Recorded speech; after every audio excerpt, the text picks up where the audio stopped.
Perkenalkan, kami dari kelas 11 IPA 1 kelompok 1 akan menjelaskan tentang organ dan fungsi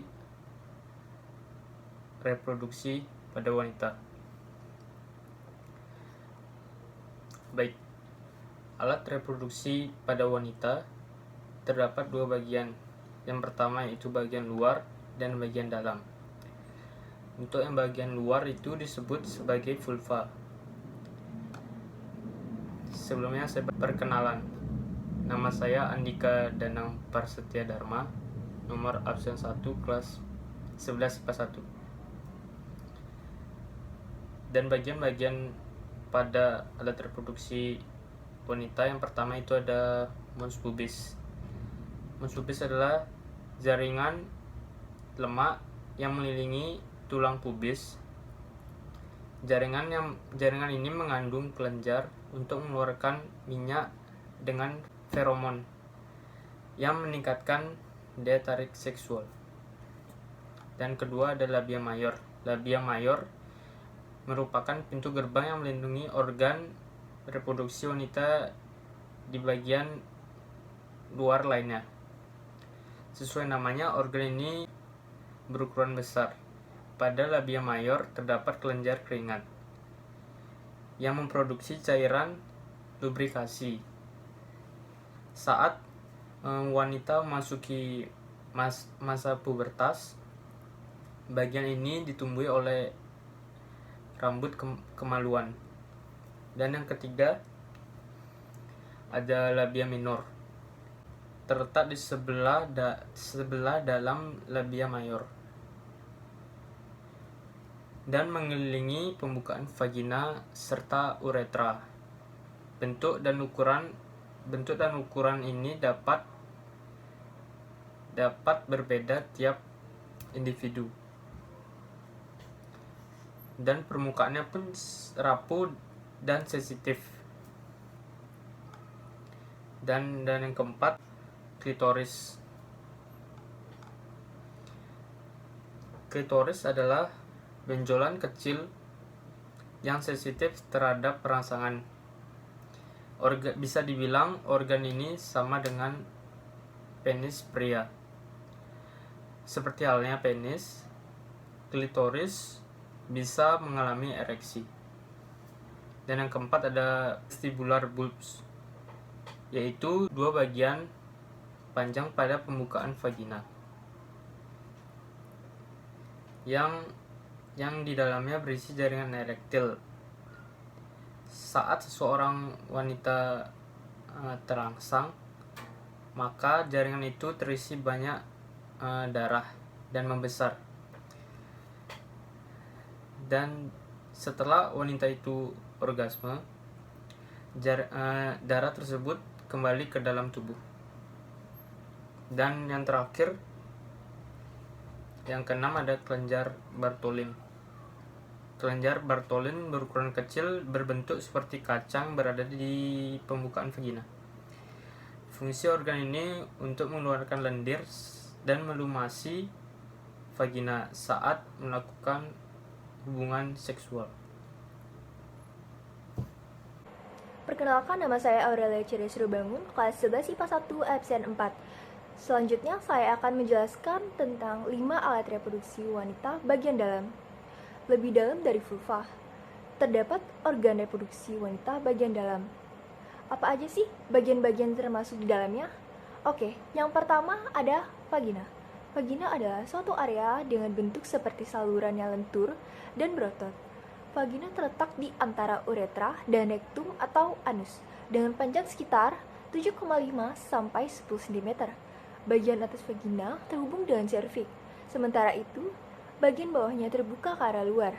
Saat seorang perempuan melakukan hubungan seksual, vagina akan meregang, melebar, dan dipenuhi oleh aliran darah sebagai persiapan dan penetrasi. Vagina juga merupakan saluran tempat keluarnya lendir serviks dan darah menstruasi. Saat proses persalinan, bayi akan keluar dari uterus menuju ke saluran vagina. Oke, yang kedua ada serviks. Serviks atau leher rahim adalah bagian bawah dari rahim yang menghubungkan rahim dengan vagina. Serviks berbentuk seperti tabung yang berfungsi untuk melindungi rahim dari infeksi dan sebagai jalan masuk sperma saat berhubungan seksual. Oke, yang ketiga ada uterus. Uterus atau rahim adalah suatu ruang kosong yang berbentuk seperti buah pir dan berfungsi sebagai tempat berkembangnya janin. Ada tuba Fallopi. Tuba Fallopi atau saluran tuba berbentuk seperti pembuluh kecil yang menempel pada bagian rahim, bagian atas rahim. Organ ini berfungsi sebagai jalan yang dilalui oleh sel telur untuk berpindah dari ovarium ke rahim. Tuba Fallopi juga merupakan tempat terjadinya pembuahan. Setelah pembuahan terjadi, sel telur yang telah dibuahi kemudian bergerak menuju rahim untuk ditanamkan di dinding rahim. Oke, yang kelima ada ovarium. Ovarium atau induk telur adalah jaringan kecil berbentuk oval yang berada di rahim. Ovarium berfungsi untuk memproduksi sel telur dan hormon seks perempuan yang kemudian akan dilepaskan ke aliran darah. Berikut ini adalah gambar alat reproduksi wanita bagian luar dan bagian dalam. Perkenalkan, nama saya Endro Wicaksana Putra dari kelas 11 IPA 1, nomor absen 2. Selanjutnya, saya akan menjelaskan fungsi organ reproduksi wanita. Fungsi utama dari organ reproduksi wanita adalah memproduksi sel telur untuk pembuahan. Selain itu, organ-organ ini juga berfungsi sebagai tempat berkembangnya janin. Agar fungsinya bisa berjalan dengan baik, sistem reproduksi wanita memiliki struktur tersendiri untuk mempertemukan sperma dan sel telur. Sistem reproduksi wanita memproduksi sendiri hormon yang dibutuhkan untuk mengontrol siklus menstruasi bulanan. Hormon inilah yang kemudian akan memicu perkembangan sel telur serta pelepasan setiap bulannya. Proses ini disebut juga dengan ovulasi. Jika salah satu sel telur berhasil dibuahi oleh sel sperma, maka akan terjadi kehamilan. Hormon-hormon tersebut juga akan membantu mempersiapkan rahim agar bayi dapat berkembang dengan baik di dalamnya dan menghentikan proses ovulasi selama kehamilan. Perkenalkan, nama saya Nabel Petra dari kelas 11 IPA 1 nomor absen 3. Selanjutnya saya akan menjelaskan tentang cara kerja sistem reproduksi pada wanita. Aktivitas sistem reproduksi pada wanita dikontrol oleh hormon yang dilepaskan oleh otak ataupun ovarium. Hormon-hormon inilah yang nantinya akan memulai siklus reproduksi pada wanita.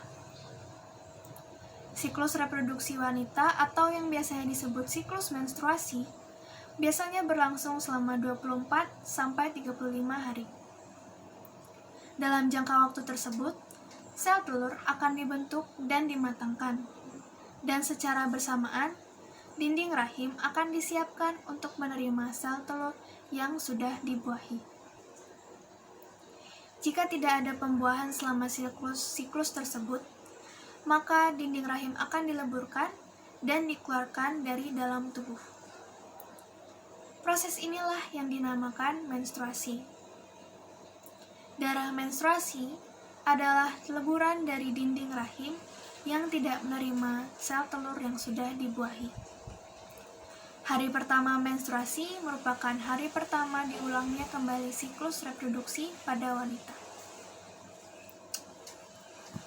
Mungkin itu saja yang bisa kami jelaskan pada materi ini. Mohon maaf bila ada salah kata. Sekian dan terima kasih.